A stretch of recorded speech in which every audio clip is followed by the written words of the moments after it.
How long does IVF take? If you are considering doing IVF, whether it is egg freezing for fertility preservation or creating embryos because you're ready to conceive, you're likely curious about what the process is like and how long it's going to take.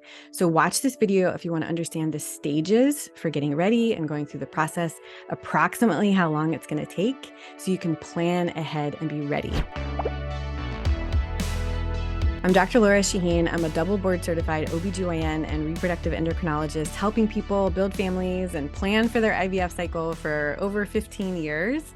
And the timing and expectations and when is it going to happen, the logistics is always confusing, and I think it's important to set people's expectations, because I can definitely say when you've made a decision to do IVF, and every patient is on their own timeline, a lot of times it's just a lot of education and learning and thinking. But when you finally make that decision that you want to do an egg freezing cycle or you want to do an egg retrieval to create embryos and get pregnant, you kind of want to do it yesterday. And so understanding the process and all the components that kind of come together and how long it takes to make this happen is really important, so you don't get frustrated and you don't get disappointed. You definitely have to review your personal situation and your own clinic's timeline to find out what is going to happen for you. But I can give you really realistic expectations and kind of help you understand what the process is like and how long it can take for you. Now, I know I keep talking about egg freezing and then IVF for embryos to get pregnant. They are two totally different goals, but the lead up and the process getting to that egg retrieval, whether once you've got the eggs, you freeze them or you get the eggs, fertilize them, create embryos and try to get pregnant, the lead up is very similar. It's just at that final stage, do you try to have a baby or are you putting things on hold for whatever reason is right for you? So if we're talking about getting to the egg retrieval, there's three main stages. And then if you're actually creating embryos and trying to get pregnant, that is stage number 4. So the first few stages, number 1 is compliance checklist, testing, consent signing, understanding the process and making decisions about what you're going to do when you actually do the cycle. Number 2 is the preparation, kind of getting the ovaries ready. Typically, it's taking birth control pills to lead into the stimulation cycle. Number 3 is the actual cycle. And this is what most people think about when they think about IVF. They think about these 2 weeks where you're taking shots to prepare the ovaries in order to mature multiple eggs and getting the eggs out with the egg retrieval. That's actually really only about 2 weeks, but this whole process takes a lot longer. And then if you're doing egg freezing, then once those eggs are out, we freeze them and you're done. But if you're creating embryos and trying to get pregnant, there's going to be that 4th stage. So recap: compliance checklist, preparation for stimulation, the actual stimulation cycle, and then if you're making embryos and trying to get pregnant, getting pregnant. The overall process, if you are planning to do an egg retrieval and freeze your eggs, might honestly take about 6 to 8 weeks. That does not mean that you're taking medication that whole time, but just kind of the preparation and the learning and all that stuff ends in the egg retrieval. That's probably about 6 to 8 weeks. If you are creating embryos and trying to get pregnant, the whole process is going to be about 2.5 to 3 months. And I'll break it down for you, but I just think that that is really important to kind of understand where you fall in, understand where breaks are, and kind of what is happening at each stage. I really hope this video is helpful for you. I have lots of other videos here on how to prepare for each stage, like preparing for an egg retrieval, preparing for an embryo transfer. I have a whole series here on egg freezing, how to prepare, what to know, what to think about, how to choose the clinic where you're going to do egg freezing. I have lots of information here on all these different stages, but this is learning about the process and setting your expectations and having a realistic understanding of the timeline. So let's go through each of these stages one step at a time. So first of all, compliance checklist. What does that mean? Well, there's a lot of preparation when you're really deciding to do IVF and preparing for it. There's lots of different things. So first of all, you want to have a really clear plan with your doctor. How are you going to fertilize the eggs? Are you going to do ICSI or intracytoplasmic sperm injection or not? Are you going to do genetic screening on the embryos? That can absolutely change your timeline and is important to figure out beforehand. Do you have insurance coverage? Because if you do, that is fantastic and everyone should. That's another video here on cost of IVF. I practice in Washington State, but where it's not mandated that people have coverage, a lot of employers provide coverage. But sometimes when you have insurance coverage, you really need to get pre-authorization, because if you don't, sometimes you incur some out-of-pocket costs. So work with your financial team if you have insurance coverage to make sure you really understand how it works. We are here to help. There's some tests that should be done before you do IVF. Of course, you should do tests to learn about ovarian reserve and do a semen analysis that helps kind of understand the protocol and what best to do in the lab when we're kind of getting ready for this. But also virology testing. So my lab, Pacific Northwest Fertility here in Seattle, is FDA compliant. So for handling tissues in the lab, we need to know virology status. Also, patients should have the option to do carrier screening. So even if you don't have cystic fibrosis or have a family member with that disease, you could still carry a mutation for that disease. And if your partner also carries that mutation, you have a 25% chance of having an affected child with cystic fibrosis. So there are carrier screening tests that you can do that can screen for hundreds of different mutations. And it's really important to know that before you start IVF, because if you know that there's something to look for, then you can look for it in the embryo. You can't work backwards. I have a whole video here on genetic screening and testing of embryos, because I know that that topic can get really confusing. And so I have it in great detail then. So this compliance checklist is kind of getting your finances in order. It's making sure that your IVF plan is complete. Consent forms are important, making sure your testing is done beforehand. You want to do a uterine cavity evaluation, because if you're planning to do a fresh transfer a few days after the egg retrieval, you want to make sure that the uterus is perfect and that there's no issues that could impact implantation. So it's just a lot of planning, crossing your T's and dotting your I's. So once you are ready, you've got a plan, everything's in place, we move into stage 2, which is preparation. And what I mean by that is preparing the ovaries for the IVF stimulation cycle. There are so many different ways to lead into an IVF cycle, but it's very common for part of the protocol to include birth control pills to lead into the cycle. You know, when we're doing stimulation of the ovaries, we want to make sure that all the eggs are on the same starting line, because when they see the shots, the medications, the gonadotropins, we want them all to come forward and as many as possible to be mature at that egg retrieval, because only mature eggs are going to fertilize with sperm. And so one way to get the eggs kind of all lined up and on the same starting line is with a period. It's typically on cycle day 2, the second day of bleeding. You start active birth control pills. You typically don't take a full pack of pills. Every protocol, every lab is going to be a little different. Definitely talk to your doctor and your team about what's right for you. It sounds so counterintuitive to say, like, my patients are like, Dr. Shahine, why am I taking birth control? I actually want to get pregnant. This is so counterintuitive. And I just say, you know what? It's all in the branding. Call them IVF prep pills.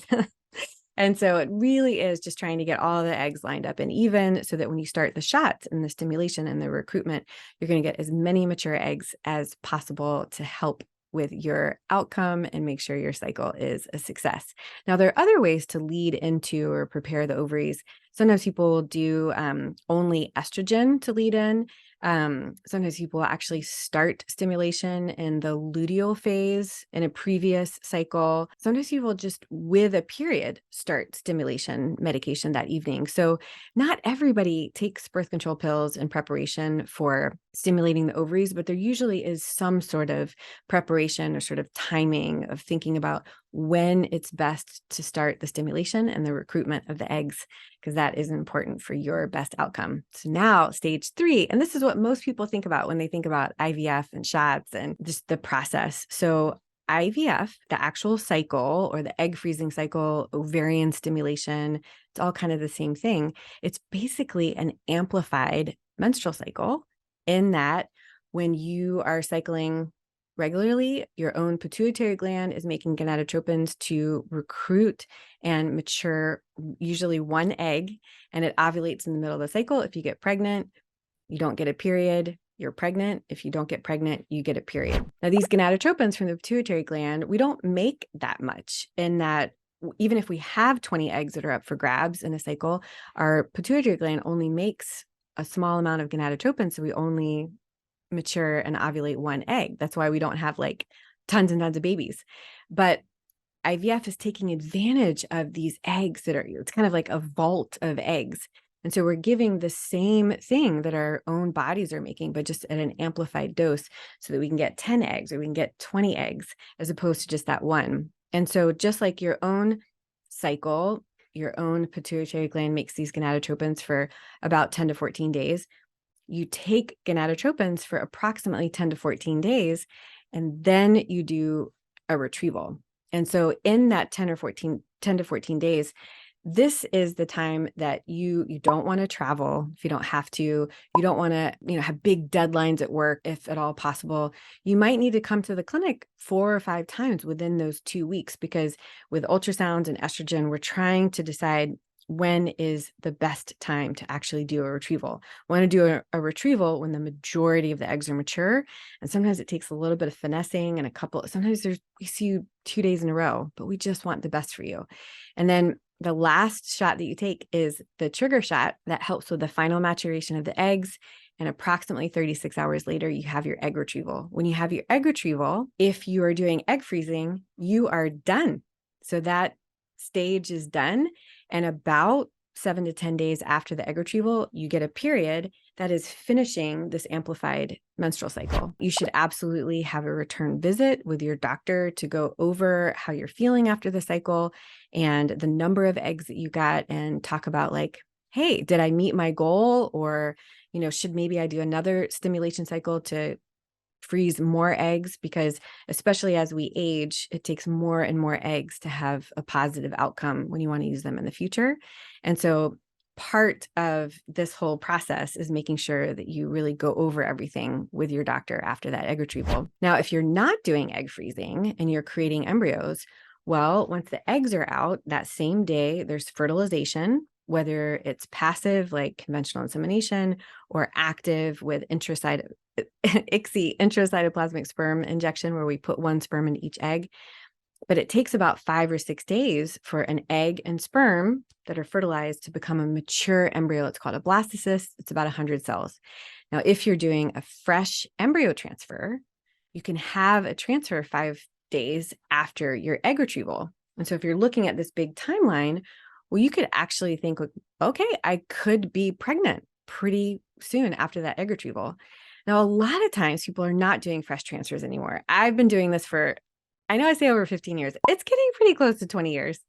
And the ratio of fresh versus frozen embryo transfers has absolutely flip-flop. We did so many fresh transfers when I was at Stanford, and now 15 plus years later, it is very, very rare for me to do a fresh transfer. And there's lots of reasons for that. A lot of people are doing genetic testing on embryos, and it takes time to get that information back.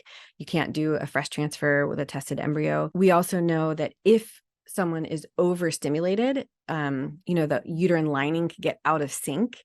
So if someone has a really robust response, it's not the best idea to try to get pregnant at that time. Their body needs to recover. I mean, I do sometimes do fresh transfers. I'm just saying it's just not as common as it used to be. And so if somebody is freezing the embryos, that happens about a week. It's like 5 or 6 days after the egg retrieval. And then if you want to get pregnant as soon as possible with a frozen embryo transfer, well, your body has to reset. So then you get a period about 7 to 10 days after the egg retrieval, and then you get ready for your frozen embryo transfer, which is about, depending on protocols and all that kind of thing, it's probably about 6 weeks after the egg retrieval. And with a frozen embryo transfer, typically the ovaries aren't working. They're kind of keeping quiet, and we're building up the uterine lining with estrogen, stabilizing it with progesterone, and doing that transfer on the right day for you.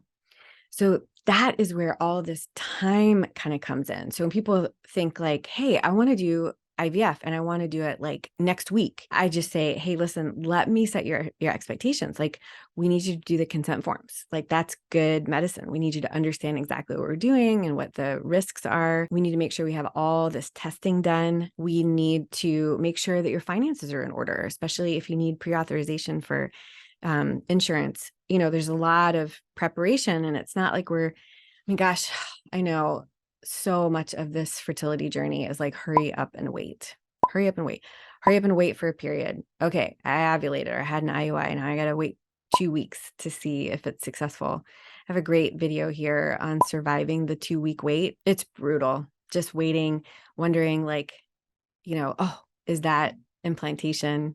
Or, is that just my period coming? Those are the days. And so, sorry, just, it never leaves you, infertility never leaves you. So I can appreciate my patients that are impatient to do their cycle and get pregnant as soon as possible. But I also want to make sure that we do it right so that they only have to do one retrieval and it is successful. And a lot of that is kind of preparation. So what can throw off that timing? Like if you have in your mind, okay, I've made a decision that I want to do IVF. Yes, I have to wait for my period to come to start birth control or whatever. But like, I want to have a baby, in this calendar year, what is going to throw that off? And so it's important to kind of know what could throw that off. So things that can change the timeline, of course, is what your plan is. If you're planning to do egg freezing, it's going to be a shorter timeline. If you're planning to do a frozen embryo transfer with genetic screening of your embryos, that's going to be a little bit longer. Some of the preconception testing and recommendations that might throw things off. Like, one of the things that we recommend for our patients is to make sure that they are immune to rubella, which is German measles, and chickenpox or varicella. Because if you contract those viruses while you're pregnant, it can cause miscarriage or birth defects, or really cause the person who's pregnant to be significantly ill. So it's not like if someone doesn't want to get vaccinated, we can't make them get vaccinated. But if we find out that they're not immune, we're going to give them that recommendation because that's really best practices. Part of my job is really good preconception counseling. So sometimes I'm looking through medications and I'm working with someone's primary care doctor to maybe switch to medications that might be more appropriate for their treatment and pregnancy. Another thing that can throw off your timing is the clinic calendar and the clinic availability. So this is really important because I don't think a lot of people realize this. Very often people just go to the first clinic that they can get an appointment at, or maybe just it's located nearby. And you kind of stick with the first clinic that you see because it's just kind of easier. They have all your information, but you might not be really kind of looking ahead and seeing what could happen when you really are actually ready to do IVF. So, for example, some clinics with a single doctor or not very many doctors in the practice, the only way that they can, manage that is they can't be doing egg retrievals 365 days a year. So they often will batch their cycles. So they'll only have people doing egg retrievals or transfers, 3 or 4 times a year, in order to just manage the flow of the clinic and how busy things can be. And so they can have, a vacation every once in a while. And so understanding if your clinic does batching or not. My clinic, Pacific Northwest Fertility, we're open 363 days of the year. December 24 and 25 are the only 2 days in the whole year that we're closed. And so we are constantly doing cycles, and we don't batch, and we kind of do cycles when it's right for the patient. Another thing is, depending on what your plan is, some clinics are not always doing chromosomal screening. So if your goal is to do genetic screening on your embryo, some clinics have only certain embryologists that are able to do the embryo biopsy. And so they might say like, oh, sure, we're doing IVF all the time, but if you want to do chromosomal screening, we're only doing it in these particular months because that's when the embryologist is here to be able to do it. So most clinics do have a master calendar, and they are trying to make sure that each patient gets their individual care. And we can't have 20 egg retrievals on one day and 0 on another. And so you do want to stagger starts and just maximize individual attention for patients. So sometimes there is a little bit of a wait list, but just ask a little bit about what the clinic's kind of policy or what their kind of wait list is, or if they batch, just to kind of get that information. Again, all about setting your expectations. It's not necessarily good or necessarily bad either way, but I just think it would be really shocking to be a patient and be, mentally ready to do IVF, and you've been with this clinic, maybe doing a few IUIs, and you're like, okay, I want to do IVF, next month. And they say, oh, actually, next month is May, and the next time that we're actually doing cycles is July. And you have to wait because that's the way the clinic works. So I think that's just really important for you to understand. Another thing that can change timing, of course, is insurance and pre-authorization. So just really work with your financial team. I don't want anybody to get to the point of they're ready to start their stimulation and having to understand that, oh my gosh, the pre-authorization hasn't come through. So either I start and have to pay out of pocket, or, I delay so I can make sure that happens. So just getting that done beforehand can just really avoid a lot of stress. And the last thing, as far as timing and setting expectations and what could happen, is, your body can throw things off. Your ovaries can throw things off. So we always do a suppression check before we start the shots and the stimulation of the medication. And sometimes those ovaries are just not ready for stimulation. So we're checking to make sure all the eggs are even and lined up and ready. But sometimes we need to wait a couple of weeks, so that can change your plans. Also, sometimes people just don't have the stimulation or the response or the number of follicles that we were really expecting. And so if someone has a really poor response, we're expecting 10 eggs and we only see like 2 or 3 follicles coming forward, we're going to have a discussion with the patient and sort of say, hey, maybe we should stop and start over. I think you can do better. Every situation is so unique. It's not common for those things to happen, but just sort of, when you get laser focused in on I can only do my egg retrieval the last week of April. Well, sometimes fate or your body or whatever you want to call it, sometimes other people, the universe has a different plan. And I know that can be incredibly frustrating. I hope you learned something from this video. I think setting expectations is incredibly important, especially in such a vulnerable and frustrating process to begin with. Understanding all that goes into preparing for an egg retrieval is really important so that you don't get disappointed. So for patients, especially who've been doing low-tech treatment like IUIs, in my clinic, you just call with the first day of your cycle and you're having an IUI 2 weeks later. There's good care and planning and consults before you get started in that process. But when you're doing IUIs, it's, there's not a wait list. It's kind of always can happen and so if you shift and then you're doing IVF, it can kind of be like, gosh, that's so frustrating. Like with my low tech treatment, I was able to go whenever I wanted.